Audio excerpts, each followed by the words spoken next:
Active time news में आप सभी का स्वागत है। पेश है गंगानगर हनुमानगढ़ के साथ पंजाब हरियाणा की बड़ी खबरें। मुंबई में पकड़ा गया ड्रग्स का सप्लायर कैब ड्राइवर और फूड डिलीवरी बॉय बनकर करता था ड्रग्स की सप्लाई। कई टीवी शो और फैशन इंडस्ट्री से जुड़े लोग थे कस्टमर। 3 एक्ट्रेस से नारकोटिक्स कंट्रोल ब्यूरो पूछताछ कर रही है। दूसरी ओर मुंबई क्राइम ब्रांच ने एक ऐसे शख्स को गिरफ्तार किया है जो एक बड़ी फूड डिलीवरी कंपनी और कैब कंपनी का एजेंट बन ड्रग्स की सप्लाई करता था।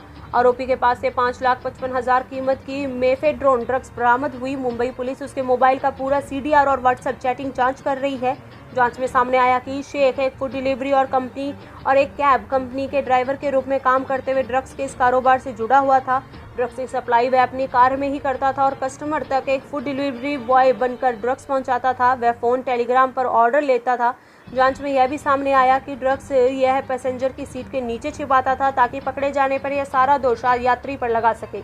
मुंबई क्राइम ब्रांच के डीसीपी अकबर पठान ने बताया कि इस संबंध में 40 साल के उस्मान शेख को जोगेश्वरी पश्चिम इलाके से गिरफ्तार किया गया।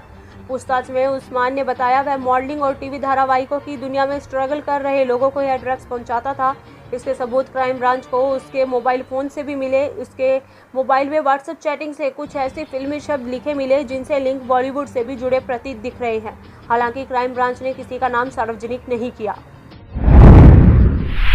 महाराष्ट्र में कोरोना संक्रमितों की संख्या 13 लाख के पार, कोरोना मरीजों की संख्या 59 लाख के पार।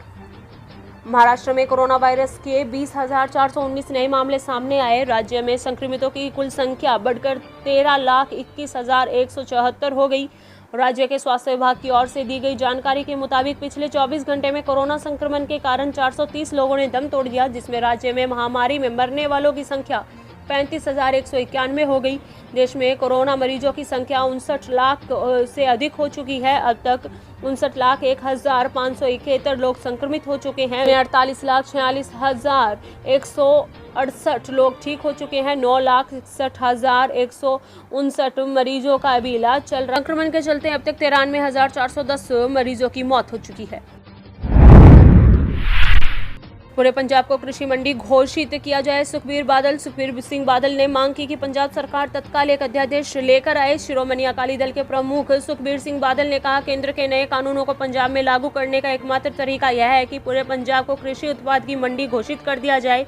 बादल ने कहा कि केंद्र के नए कानूनों को पंजाब में लागू करने का एकमात्र तरीका यह है कि पूरे राज्य की कृषि उत्पाद की मंडी घोषित कर दिया जाए। उन्होंने कहा कि कोई भी इलाका जिसे मंडी घोषित किया गया वह नए कानून के दायरे से बाहर है। इससे बड़े कॉरपोरेट शार्क प्रदेश में प्रवेश नहीं कर पाएंगे। केंद्र सरकार के लोकसभा और राज्यसभा में कृषि बिल को पास करा लेने के बाद किसानों का विरोध प्रदर्शन जारी है। केंद्र सरकार ने किसानों के विरोध प्रदर्शन पर विपक्ष पर आरोप लगाया कि कुछ लोग किसानों के बीच बिल को लेकर भ्रम फैलाने की कोशिश कर रहे हैं। केंद्रीय कृषि मंत्री जितेंद्र सिंह तोमर ने फिर जोर देते हुए कहा था कि वह बिल के प्रावधानों पर किसी भी किसान से आधी रात को भी बात करने को तैयार है। राजस्थान में 1 अक्टूबर से हो सकती है मानसून की वापसी। नई दिल्ली में मौसम विभाग ने कहा कि देश के उत्तर और उत्तर पश्चिमी भागों में बारिश की संभावना नहीं, क्योंकि दक्षिणी पश्चिमी मानसून की वापसी का समय करीब। विभाग ने साथ ही इन भागों में अधिकतम तापमान सामान्य सीमा से अधिक रहने का अनुमान जताया। पश्चिमी राजस्थान से 1 अक्टूबर से मानसून की वापसी हो सकती है। उत्तर भारत के सबसे बड़े हिस्से में 7 अक्टूबर तक मानसून की वापसी पूरी हो सकती है। वहीं दिल्ली में लगातार 17वें दिन भी बारिश दर्ज नहीं की गई और मौसम उमस भरा बना रहा। आदर्श नगर में एक छात्रा की हत्या। युवक ने पहले छात्रा को चाकू से मारा और फिर देसी कट्टे से 3 गोली मारी। छात्रा का इलाज के दौरान मौत हो गई। मृतिका गरिमा 21 वर्ष की है, झुंझुनू के नवलगढ़ की रहने वाली है। वह जयपुर के कनोडिया कॉलेज में रहकर पढ़ाई कर रही थी। कॉलेज बंद होने के बाद घर गई हुई थी। बीएससी की परीक्षा देने वैदिक कन्या कॉलेज पहुंची। आरोपित युवक धौलपुर का रहने वाला है।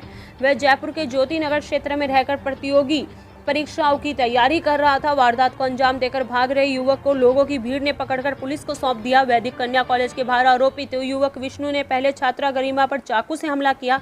इसके बाद वह जमीन पर गिर गई तो आरोपी ने कट्टे से उसे 3 गोली मार दी। वारदात के बाद आरोपित कट्टा सड़क पर ही फेंककर भागने लगा। इस दौरान आसपास के लोगों ने उसे दौड़कर पकड़ लिया और उसे पुलिस को सौंप दिया। मौके पर पहुंची पुलिस तुरंत छात्रा को अस्पताल ले गई, जहां इलाज के दौरान उसकी मौत हो गई। पकड़े गए युवक के साथ ही एक अन्य भी था जो मौके से फरार हो गया। डूंगरपुर उदयपुर अहमदाबाद हाईवे पर उपद्रवियों द्वारा जलाए गए टायर। डूंगरपुर में उदयपुर अहमदाबाद हाईवे पर तोड़फोड़ और आगजनी करने वाले उपद्रवियों ने बीती रात खेरवाड़ा में भी जमकर उत्पात मचाया। उदयपुर जिले में लगने वाले खेरवाड़ा में 5 निजी ट्रैवल्स की बसें जला दी तथा दुकानों और होटलों में तोड़फोड़ की। इसके विरोध में शनिवार को व्यापारियों ने खेरवाड़ा थाने का घेराव किया। व्यापारी बोले, हमारे नुकसान की भरपाई कौन करेगा? पुलिस कोई एक्शन नहीं ले रही। व्यापारियों ने एसडीएम को ज्ञापन भी दिया। खेरवाड़ा में व्यापारियों ने कहा कि हमारी दुकानें लूटी जा रही हैं, सरकार हाथ पर हाथ धरे बैठी है, हमारा जो नुकसान हुआ उसकी भरपाई कौन करेगा? जब सब खत्म हो जाएगा तो सरकार चेतेगी क्या? कांकरी डूंगरी के जिस इलाके में उपद्रवियों ने हाईवे पर कब्जा किया वह करीब 8 किलोमीटर का इलाका जंगल और पहाड़ियों दोनों तरह उपद्रवी छिपे हुए थे। जैसे ही पुलिस हाईवे पर आगे बढ़ती है, उपद्रवी उस पर पथराव शुरू कर देते।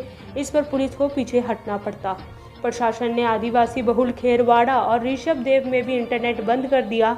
हालात को भांपकर आईजी विनीता ठाकुर, एसपी कैलाश चंद्र बिश्नोई, जिला कलेक्टर चेतन देवड़ा जाप्ते सहित खेरवाड़ा में मौजूद रहे।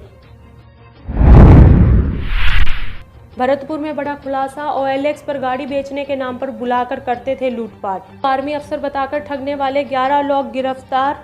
भरतपुर पुलिस ने OLX के माध्यम से ठगी करने वाले बड़े गैंग का खुलासा किया। पुलिस ने 11 शातिर बदमाशों को गिरफ्तार किया। बदमाशों के पास से एक i20 कार, बोलेरो गाड़ी, एक लैपटॉप, 200 फर्जी आर्मी गेट पास, 19 मोबाइल और 16 ATM कार्ड समेत कई सामान बरामद किए गए। साथ ही 2,63,000 नगद भी बरामद हुआ। बदमाशों को पकड़ने के लिए पुलिस की स्पेशल टीम का गठन किया गया। बदमाश OLX पर विज्ञापन डालने के बाद वाहन खरीदने वाले व्यक्ति को किडनैप करने वाले जो मथुरा की तरफ से आ रहे थे। पुलिस ने तुरंत कार्रवाई करते हुए बॉर्डर पर नाकेबंदी की। इस दौरान 2 गाड़ियां दिखी, जिसमें से i20 और बोलेरो को पकड़ने में सफलता हासिल हुई, जिसमें से कुल 11 बदमाशों को गिरफ्तार किया गया। क्रेटा कार भाग गई।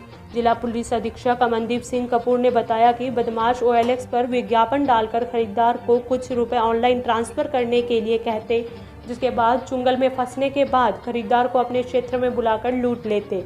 बदमाशों द्वारा OLX पर गाड़ी, बाइक, फर्नीचर, मोबाइल और इलेक्ट्रॉनिक सामानों को बेचने के नाम पर धोखाधड़ी की जा रही थी। एनसीबी की पूछताछ में दीपिका पादुकोण ने ड्रग्स चैट की बात कबूली। सारा और श्रद्धा ने ड्रग्स लेने से इनकार किया। नारकोटिक्स कंट्रोल ब्यूरो ने श्रद्धा कपूर से 6 घंटे और सारा अली खान से 5 घंटे तक पूछताछ की। सुशांत सिंह राजपूत की मौत की जांच के सिलसिले में एनसीबी ने दीपिका पादुकोण से 5.5 घंटे, श्रद्धा कपूर से 6 घंटे और सारा अली खान से 5 घंटे पूछताछ की। सारा और श्रद्धा ने ड्रग्स के सेवन करने से इनकार किया। एनसीबी ने कोलाबा स्थित गेस्ट हाउस में दीपिका और उनकी मैनेजर करिश्मा प्रकाश से सवाल किए गए। व्हाट्सएप के ग्रुप में चैट में दीपिका, उनकी मैनेजर करिश्मा और सुशांत की टैलेंट मैनेजर जया साहा के बीच 28 अक्टूबर 2017 को ड्रग्स को लेकर बातचीत हुई। सामने आई तो दीपिका ने हैश और वीड जैसे शब्दों का इस्तेमाल करते हुए करिश्मा से पूछा था कि माल है क्या। सूत्रों के मुताबिक इस ग्रुप की एडमिन भी दीपिका ही थी। श्रद्धा कपूर और सारा अली खान ने एनसीबी के बेलॉर्ड स्टेट स्थित ऑफिस में पूछताछ की गई। नई दिल्ली में भाजपा के अध्यक्ष जेपी नड्डा अध्यक्ष बनने के 8 महीने बाद टीम बनाई। राम माधव और महासचिव पद से हटाया। तेजस्वी सूर्या को युवा मोर्चा का अध्यक्ष बनाया। जेपी नड्डा ने 12 राष्ट्रीय उपाध्यक्ष के नाम का ऐलान किया। इनमें रमन सिंह, वसुंधरा राजे और रघुवर दास का नाम शामिल। नए चेहरों के गए कर्नाटक के सीटी रवि और आंध्र प्रदेश के डी पुरंदेश्वरी को महासचिव की जिम्मेदारी दी गई। बिहार चुनाव से पहले भाजपा अध्यक्ष जेपी नड्डा ने नई राष्ट्रीय कार्यकारिणी का ऐलान किया। राष्ट्रीय उपाध्यक्ष, राष्ट्रीय महामंत्री संगठन और राष्ट्रीय सह संगठन महामंत्री और राष्ट्रीय प्रवक्ता समेत कई अहम पदों में बदलाव किया। छत्तीसगढ़ के पूर्व मुख्यमंत्री रमन सिंह, राजस्थान की पूर्व मुख्यमंत्री वसुंधरा राजे सिंधिया और झारखंड के पूर्व मुख्यमंत्री रघुवर दास को जगह दी गई। बॉलीवुड में ड्रग्स का मामला, करण जौहर की कंपनी के पूर्व प्रोड्यूसर को एनसीबी ने किया गिरफ्तार। बॉलीवुड के ड्रग्स मामले में करण जौहर के धर्मा प्रोडक्शन के पूर्व प्रोड्यूसर क्षितिज रवि प्रसाद को एनसीबी ने 26 घंटे की पूछताछ के बाद शनिवार को गिरफ्तार कर लिया। उन्हें हिरासत में लिया गया। क्षितिज के घर एनसीबी ने छापा भी मारा, जिसमें थोड़ी मात्रा में ड्रग्स मिली। क्षितिज के नाम से जुड़ने की रिपोर्ट्स पर करण जौहर ने ट्विटर के जरिए स्टेटमेंट जारी कर कहा था मैं न तो ड्रग्स लेता हूं और न ही इसे प्रमोट करता हूं। मेरे और मेरे परिवार के बारे में, साथियों और धर्मा प्रोडक्शन के बारे में जो बातें की जा रही हैं वे बकवास हैं। गए रुपयों को बांटने चंडीगढ़ के एक होटल में पहुंचे थे आरोपी। जीटी रोड नीलोखेड़ी के पास रात को इनोवा गाड़ी के आगे कार लगाकर 1,25,00,000 रुपए लूट की घटना को अंजाम दिलाने वाले ड्राइवर सुनील की संलिप्तता सामने आई। ड्राइवर ने प्लानिंग के तहत आरोपियों को नीलोखेड़ी के पास बुलाया और आरोपियों की कार नंबर देखकर ही अपने आप ही इनोवा गाड़ी सुनील ने रोककर बाथरूम जाने का बहाना बनाया। इसी दौरान पीछे से आरोपी कार में पहुंचे और उनसे मारपीट करके 1,25,00,000 की पेमेंट लूट कर ले गए। बुटाना थाना पुलिस ने अज्ञात पर केस दर्ज करके ड्राइवर सुनील और मुंशी दिनेश से बातचीत की। ड्राइवर से सख्ती से पूछताछ की तो उसने वारदात कबूल कर ली। आरोपियों से फोन पर बातचीत करके लूटी गई रकम को बांटने के लिए चंडीगढ़ सेक्टर 24 के एक होटल में बुलाया गया। आरोपियों के पास से 83,90,000 रुपए की पेमेंट लूट की घटना को अंजाम देने वाली कार को भी बरामद कर लिया। 3 आरोपी फरार चल रहे हैं। शेष राशि उनसे बरामद की जानी है। में अवैध शराब का गोदाम पकड़ा गया। देशी और अंग्रेजी की सैकड़ों पेटियां मिली। अंबाला में पुलिस विभाग ने एक अवैध शराब का गोदाम पकड़ा। गोदाम में बड़ी संख्या में देशी और अंग्रेजी शराब की बोतलें पकड़ी गई। पुलिस ने गुप्त सूचना के आधार पर कार्रवाई की। एक्साइज विभाग ने इस गोदाम को कोई अनुमति नहीं दी। एक्साइज विभाग गोदाम से मिली शराब की गिनती कर रहा। आरोपियों पर सख्त से सख्त कार्रवाई की जाएगी। पुलिस ने डीएसपी मदन लाल शराब माफिया ने हरियाणा में शिकंजा कसा जा रहा है। इसी कड़ी में अंबाला पुलिस के हाथ एक और बड़ी कामयाबी लगी। पुलिस ने गुप्त सूचना के आधार पर गोदाम पर छापेमारी की तो बड़ी संख्या में अवैध शराब रखी हुई मिली।